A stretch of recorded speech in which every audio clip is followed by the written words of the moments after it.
भले ही शेख चिल्ली बेवकूफी भरी बातें और कार्य करता था, लेकिन एक दिन शेख चिल्ली की किसी काबिलियत को देखते हुए झज्जर नवाब शेख फारूक ने उसे अपने यहाँ नौकरी दे दी।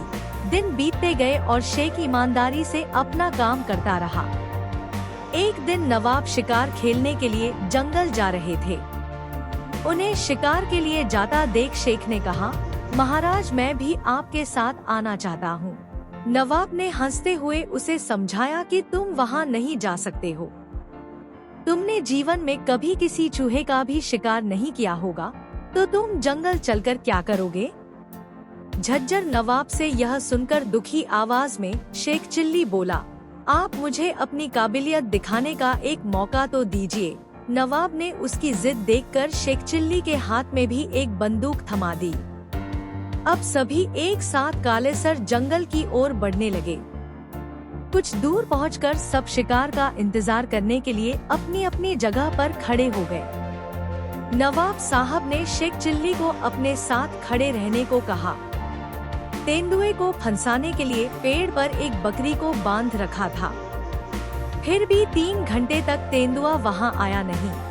इतने में ही शेख चिल्ली मन में ही ख्याली पुलाव पकाने लगा। उसके मन में हुआ कि 1-2 तेंदुए का शिकार करने के लिए इतने सारे लोग यहाँ आ गए हैं। आए सो आए, लेकिन एक भी तेंदुए को ढूंढने के लिए नहीं गया। सबके सब पेड़ के पीछे छुपकर उसका इंतजार कर रहे हैं। फिर शेख के मन में हुआ कि मेरा बस चले तो मैं बंदूक लेकर सीधा तेंदुए को ढूंढने के लिए निकल जाऊं। उसे ढूंढकर उसके पीछे पीछे चुपचाप से चलने लगूंगा और जैसे ही वो मेरे तरफ देखेगा तो उसका शिकार कर दूंगा। इतना सोचती ही शेख ने खुद से कहा कि वैसे सुना है कि तेंदुए बहुत तेज दौड़ते और बड़ी छलांग भी लगाते हैं। अगर वो मेरे ऊपर चढ़ गया तो क्या होगा? इस विचार को शेख चिल्ली ने अपने मन से जाने दिया। उसने कहा कि क्या हुआ अगर वो तेज दौड़ता है? क्या मैं उससे कम हूँ? जैसे ही वो मेरी तरफ दौड़ेगा मैं अपनी बंदूक चला दूंगा, लेकिन ऐसे पेड़ के पीछे छुपकर और बकरी की जान को खतरे में डालने से क्या होगा? सब के सब यहाँ डरपोक हैं। तभी जोर से बंदूक चलने की आवाज आई। आवाज सुनते ही शेख चिल्ली चिल्लाया, तेंदुआ मर गया। सब लोग पेड़ के पीछे से बाहर निकल आए।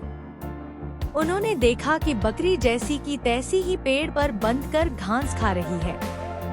कुछ दूर उन लोगों ने नजर दौड़ाई तो तेंदुए को मरा पाया। सबको लगा कि शेख चिल्ली ने ही तेंदुए का शिकार किया है। सबने शेख चिल्ली को बधाई दी।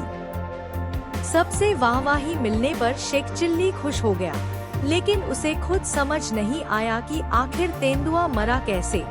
कहानी से सीख, कभी कभी ऐसे लोग भी अपनी काबिलियत दिखा जाते हैं जिनसे कुछ उम्मीद नहीं होती है। इसी वजह से किसी को कम नहीं आंकना चाहिए।